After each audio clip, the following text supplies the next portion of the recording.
Weekly expiry के दिन बाजार में मिला जुला कारोबार। निफ्टी करीब 80 अंक फिसलकर 26,200 के नीचे हुआ बंद, लेकिन आईसीआईसीआई बैंक के दम पर बैंक निफ्टी करीब 70 अंकों की बढ़त पर हुआ बंद।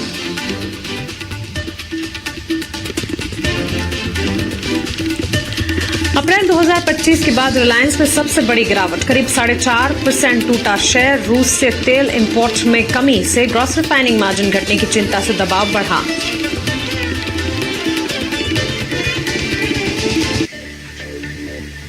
एचडीएफसी बैंक में लगातार दूसरे दिन कमजोरी, 2 दिन में करीब 4% फिसला। दिसंबर तिमाही में लोन टू डिपॉजिट रेशियो बढ़ने से दबाव।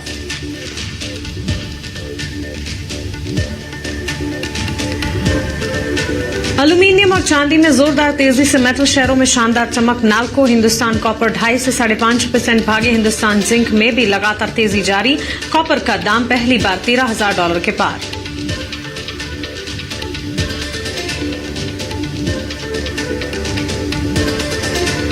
कमजोर बिजनेस अपडेट से ट्रेंड का शेयर 8.5% टूटा। शेयर पर ब्रोकरेज भी मायूस, ज्यादातर ब्रोकरेजेस को मार्जिन में कमी का अनुमान।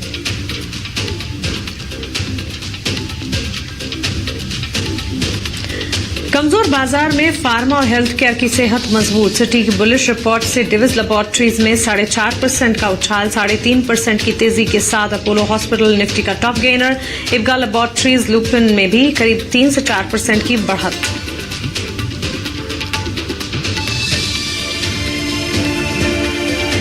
जेएलआर के कमजोर बिजनेस अपडेट से टाटा मोटर्स पैसेंजर व्हीकल करीब 1.5% टूटा। तीसरी तिमाही में होलसेल बिक्री में सालाना आधार पर 43% की गिरावट और रिटेल बिक्री में 25% की गिरावट दर्ज।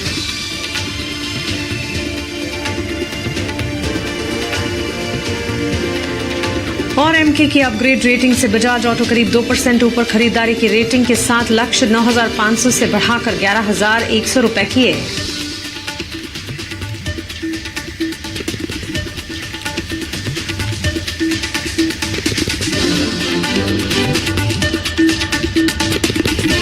यहां पर भारतीय बाजार के लास्ट ट्रेडिंग सेशन को भी समझने की कोशिश करेंगे। वीकली एक्सपायरी का दिन था और इस एक्सपायरी के दिन हमने देखा कि मार्केट्स में वॉलेटाइल क्यूज थे फर्स्ट हाफ में, और ये क्यूज जो है सेकंड हाफ तक और कमजोरी की तरफ बढ़ते हुए दिखे। मिला जुला कारोबार कह सकते हैं दिन भर रहा। निफ्टी में गिरावट थी। बैंक निफ्टी के मुकाबले बेहतर था। 26,200 के नीचे निफ्टी की क्लोजिंग देखने को मिली। बैंक निफ्टी जो है वहां पर हमने देखा 70 अंकों की ही सही, लेकिन बढ़त के साथ कामकाज देखने को मिला। खासतौर से larger players like ICICI bank की बदौलत हमने देखा बैंक निफ्टी में सपोर्ट जो है वो कायम रहे ड्यूरिंग द एंटायर सेशन। इसके अलावा बिग बॉय रिलायंस में गिरावट थी। एचडीएफसी बैंक के स्टॉक पर लगातार दूसरे दिन कमजोरी जारी थी।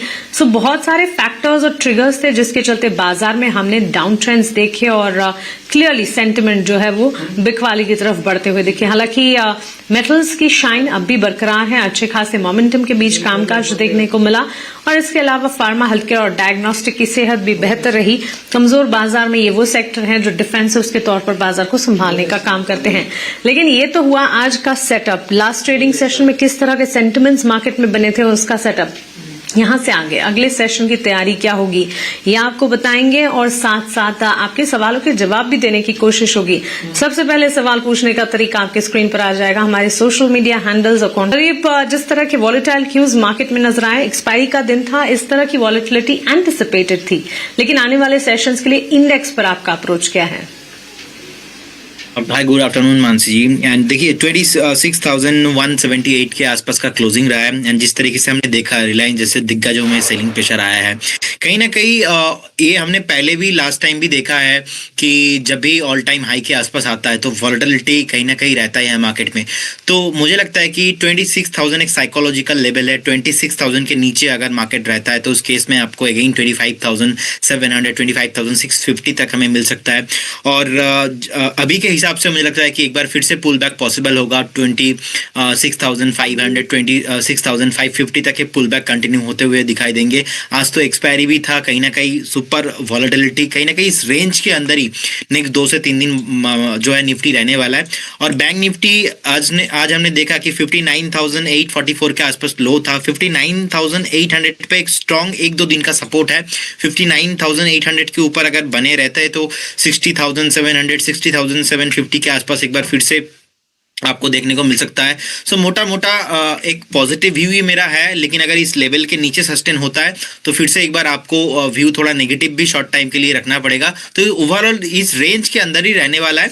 और एक स्टैंडर्ड डिस्क्लेमर देना चाहूंगा, जितने भी स्टॉक्स या तो इंडेक्स को लेके मैं बात करने वाला हूँ, कोई भी स्टॉक्स या इंडेक्स में हमारा पोजीशन नहीं रहता है। ऐसा ही राय हम क्लाइंटों को भी देते हैं कि हो सकता है कुछ कॉल क्लाइंटों के पास भी हो, हमारे पास नहीं है।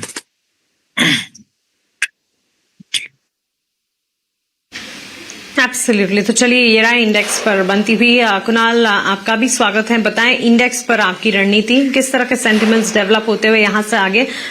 निफ्टी में आप देख रहे हैं बैंक निफ्टी मार्केट को लास्ट ट्रेडिंग सेशन में संभाल जरूर रहा था, लेकिन क्वार्टरली अपडेट्स और रिजल्ट सीजन भी मच अवेटेड हैं तमाम सेक्टर्स के।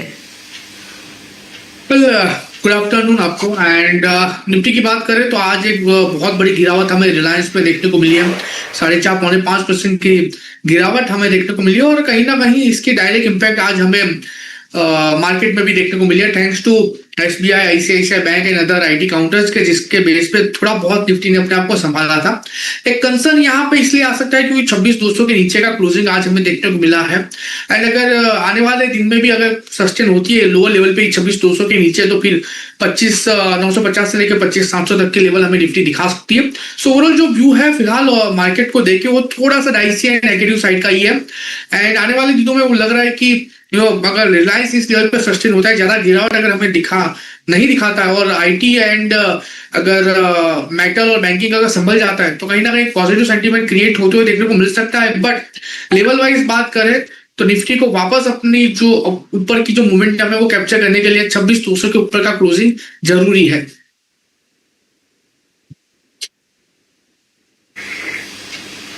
एब्सोल्युटली। तो चलिए इंडेक्स पर ये नजरिया, ये टेक हमें मिलता हुआ दिख रहा है। इंडेक्स से आगे बढ़कर अब आपके सवालों के सिलसिले को शुरू करते हैं, और हमारे व्यूअर्स के सवाल में सबसे पहला सवाल धनराज का है। प्रदीप, आपसे टेक जानना चाहेंगे। HDFC बैंक के शेयर्स इन्होंने खरीदे हैं 972, अपने एंट्री लेवल ये बता रहे हैं, 65 रुपए के दाम पर खरीदारी की है। लगातार 2 सेशन से HDFC बैंक में हम देख रहे हैं कमजोरी, ऑलमोस्ट 4 से 5% ये स्टॉक लास्ट 2 ट्रेडिंग सेशन में गिर चुका है, और खासतौर से इनके दिसंबर तिमाही में लोन टू डिपॉजिट रेशियो जो है वो बढ़े, और उनके बढ़ने से दबाव रिफ्लेक्ट होता हुआ दिखा है। इनकी खरीद किस तरह इसके इर्द गिर्द ही है, 972 इन्हीं लेवल्स के आसपास क्लोजिंग भी हुई है 1.5% की गिरावट के साथ। प्रदीप, HDFC बैंक पर धनराज के लिए क्या राय होगी? देखिए मानसी जी, मुझे लगता है कि ये बहुत ही दिग्गज बैंक है, कुछ प्रॉब्लम है नहीं। अब नीचे आ रहा है, एक बाइंग अपॉर्चुनिटी उनको ढूंढना चाहिए, या तो फिर से एवरेज करने का मौका मिल सकता है। थोड़ा बहुत 945 950 एक रेंज है, मुझे लगता है कि फिर से एक बार एक्यूमुलेशन करने का मौका है। तो ज्यादा गिरावट मैं यहाँ पे देख नहीं पा रहा हूँ। मैक्सिमम आपको 935 940 तक आपको आने वाला दिनों में आते हुए दिखाई दे सकते हैं, लेकिन कुछ भी प्रॉब्लम नहीं है। अगेन 1000 के ऊपर आपको रैली कंटिन्यू होते हुए नजर आएंगे, और 1150 1200 का टारगेट के लिए एटलीस्ट व्यू होना चाहिए। 12 से 15 महीने का होल्ड करने का सलाह रहेगा, बने रहिए। ओके, पोजीशंस को इंटैक्ट रखिए। गिरावट देख रहे हैं, लेकिन आपको अपने लेवल्स उससे आगे HDFC बैंक के जाने का इंतजार करना होगा, और अपनी पोजीशन को फिलहाल के लिए इंटैक्ट रखिए। यही राय आपको मिलती हुई। दिव्यांशी का सवाल है गेटवे डिस्ट्री पार्क्स पर। कुणाल, एक टेक दीजिएगा। इन्होंने गेटवे डिस्ट्री पार्क्स के शेयर्स 61 के दाम पर खरीदे हैं, 210 शेयर्स की खरीदारी कर रखी है इन्होंने। 59-60 के ही लेवल्स पर गेटवे डिस्ट्री पार्क का स्टॉक जो है वो इस वक्त कामकाज करता हुआ। लास्ट क्लोज हमने देखा था बिकवाली के साथ स्टॉक में मोमेंटम जो है टुवर्ड्स डाउन साइड नजर आया है। पिछले 1 महीने के चार्ट्स को देखेंगे, कोई खास परफॉर्मेंस स्टॉक दिखा नहीं पाया है। इनके लिए राय क्या होगी? गेटवे की बात करें फिलहाल 59-36 के अराउंड ये स्टॉक ट्रेड कर रहा है, एंड जो व्यू है डेफिनेटली थोड़ा नेगेटिव साइड का है। मैं कहूँगा थोड़ा सा वेटिंग वर्क करके चलिए। आने वाले दिनों में स्टॉक 64 तक के लेवल दिखा सकता है, और इस बार अगर 64 ब्रेक हुआ तो फिर वन वे रैली में ये आपको 75 तक के भी लेवल दिखा सकता है। ओवरऑल एग्जिस्टिंग पोजीशन को होल्ड करके चलने की सलाह रहेगी, और लोअर लेवल पर हम एक स्ट्रिक्ट एसएल मेंटेन करके चलेंगे 56 का।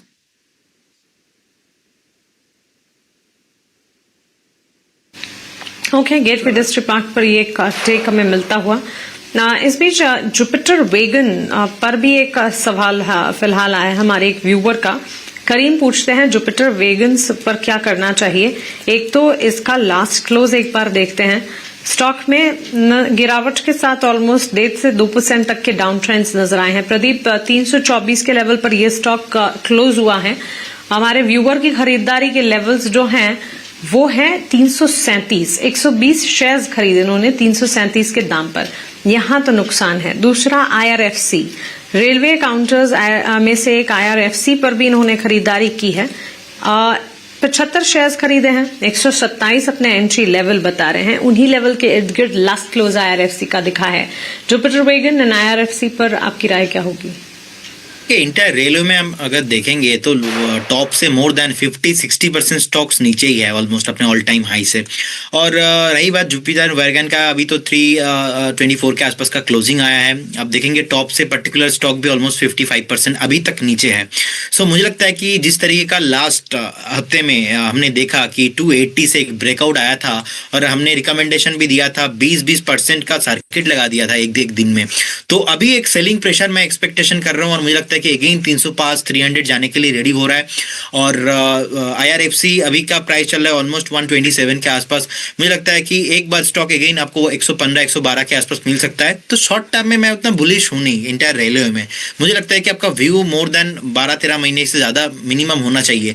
अब बहुत सारे लोगों का ऐसा मानना था कि बजट है सामने, कुछ ना कुछ हो सकता है। मेरा भी व्यू ऐसा है, लेकिन बजट को ध्यान में रखते हुए आप ये पर्टिकुलर 2 स्टॉक्स में जो है पोजीशन मत बनाइए। मुझे लगता है कि व्यू आपका थोड़ा बहुत लंबा होना चाहिए, क्योंकि जितने भी टाइम फ्रेम हम देखते हैं कि डेली, वीकली, मंथली, तीनों टाइम फ्रेम में ये नेगेटिव है। तो फिलहाल तो अभी होल्ड करने का सलाह रहेगा, लेकिन फ्रेश पोजिशन आपको अवॉइड करना चाहिए।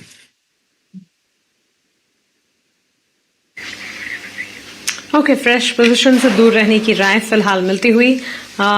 इस बीच मेहताब आलम का भी एक सवाल है ग्राविटा इंडिया पर। कुणाल, ये लंबी अवधि के निवेशक हैं। ग्राविटा इंडिया में खरीदारी इन्होंने की है और इनके एंट्री लेवल्स जो हैं 1566 के हैं। एवरेज प्राइस 1566 की है। 1820 के लेवल के आसपास ग्राविटा इंडिया में लास्ट क्लोज हमने देखा है और 30 शेयर्स इन्होंने खरीदे हैं। लंबी अवधि का नजरिया रखते हैं, करीब 1 साल का। ग्रेविटा इंडिया पर इनके लिए राय क्या होगी? Well, view definitely positive side का ही है। वेट करके चलने की सलाह है, होल्ड करके चलने की सलाह है। 1900 का पहला लेवल है, पहला टारगेट है। 1900 जिस दिन ब्रेक होगा ये आपको ऊपरी लेवल पे 2160 तक के भी लेवल दिखा सकता है। सो एक्जिस्टिंग पोजीशन के ऊपर होल्ड करके चलने की सलाह है। और ऐसे भी स्टॉक 20x50 डेज MA के ऊपर ट्रेड कर रहा है, तो जो ट्रेंड है इसका ये पॉजिटिव साइड का ही है। एक्जिस्टिंग पोजीशन को होल्ड करके चलने की सलाह रहेगी।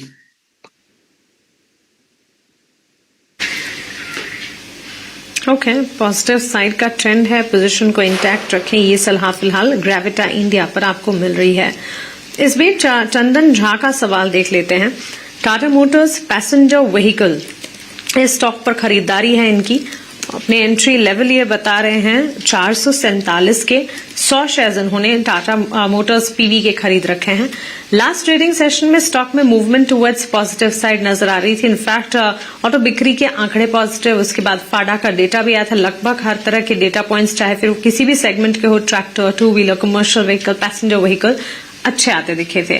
टाटा मोटर्स पर 1.5% की गिरावट पर क्लोज हुआ है आज का दाम, ऑलमोस्ट 368 पर। इन्होंने खरीद रखे हैं 447 के स्टॉक। प्रदीप, क्या राय होगी? करीब 8000 का नुकसान है फिलहाल। देखिए, मुझे लगता है कि उनको बने रहना चाहिए। रिसेंटली जो ब्रेकडाउन आया था ऑलमोस्ट 410 के आसपास, 410 से एक ब्रेकडाउन आया था और एक चार्ट में, वीकली चार्ट में डबल बॉटम फॉर्मेशन हुआ है। कहीं ना कहीं स्टॉक का आप देखेंगे 335, 340 के आसपास एक स्ट्रॉन्ग सपोर्ट है। इस बार भी स्टॉक 350 के नीचे नहीं आया। 350 से एग्जैक्टली सपोर्ट लेने के बाद फिर से अभी 368 के आसपास का क्लोजिंग रहा है। सो मुझे लगता है कि अभी शार्प रिकवरी चार्ट में आना बाकी है। पुल बैक, यहाँ पे फॉलो अप बाइंग भी पॉसिबल होगा। फर्स्ट टू टारगेट रहेगा ऑलमोस्ट यहाँ पे 405 के आसपास का पहला टारगेट। 405 क्लोजिंग होने के बाद जो आपका बाइंग है ऑलमोस्ट 447 के अराउंड, मुझे लगता है कि वो भी आपको प्राइस बिल्कुल आते हुए दिखाई देंगे। तो फिलहाल अभी होल्ड कीजिए। 2 से 3 महीने का व्यू रहेगा। मुझे लगता है कि आपका बाइंग प्राइस में आ जाएगा। फिर से आप एक बार रिव्यू कर लीजिए बाद में।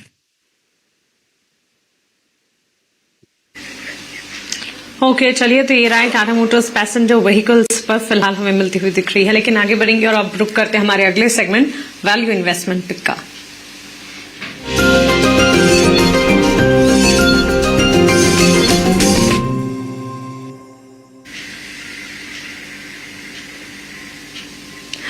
मुनाफे और कमाई के मौके Kunal value investment pick VIP shares क्या लेकर आए हैं आज आप? दो स्टॉक है जहां पे फोकस करके चलने की सलाह है। सबसे पहला जो स्टॉक है वो टाटा कंज्यूमर है। बहुत ही बढ़िया लेवल पे आज रैली हमें ये स्टॉक में देखने को मिली है। इतना ही नहीं, स्टॉक ने ब्रेकआउट भी दिया हुआ है। सो जो व्यू है वो पॉजिटिव साइड का है टाटा कंज्यूमर में। यहाँ पे खरीदारी करके चलने की सलाह रहेगी। 1210 के अराउंड का क्लोजिंग आज हमें यहाँ पे देखने को मिल रहा है। प्रेजेंट लेवल पे खरीदारी करके चले 1165 के एसएल के साथ। टारगेट की बात करते हैं तो 1246 का पहला टारगेट है और जैसे ही वो ब्रेक होता है आपको 1305 का दूसरा टारगेट भी यहाँ पे देखने को मिल सकता है। तो टाटा कंज्यूमर यहाँ पे एक अच्छी खासी मोमेंटम के लिए रेडी है, खरीदारी करके चलिए। और दूसरा जो है वो वीबीएल है। दोनों स्टॉक एफएमसीजी से ही है। दूसरा वीबीएल 498.50 के साथ यहाँ पे आप खरीदारी करके चलिए। प्रेजेंट लेवल से ही खरीदारी करके चलने की सलाह है। 480 का हम यहाँ पे एसएल मेंटेन करके चलेंगे। टारगेट की बात करें तो 513 का पहला टारगेट और 513 जैसे ही ब्रेक होगा आपको ये 536 का दूसरा टारगेट भी दिखा सकता है।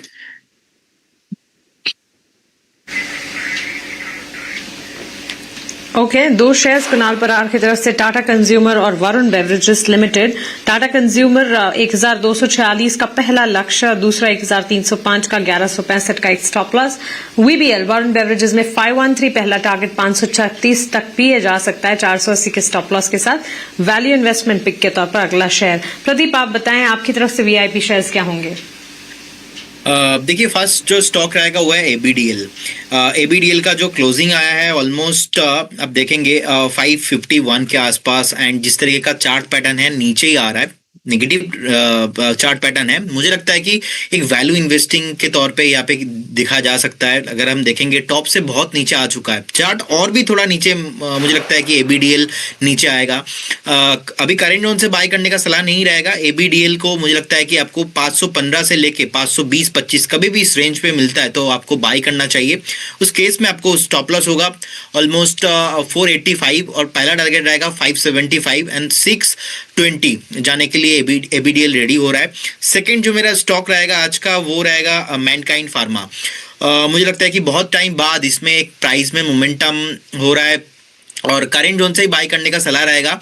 और टारगेट रहेगा 2285 एंड सेकंड टारगेट रहेगा 2365। एक स्ट्रिक्टली स्टॉप लॉस आपको यहाँ पे 2148 के आसपास मेंटेन करना है और करेंट जोन को ही हम मैनकाइंड फार्मा में बाय करके जा सकते हैं। दोनों स्टॉक्स में मेरा व्यू रहेगा 10 से 15 दिन का।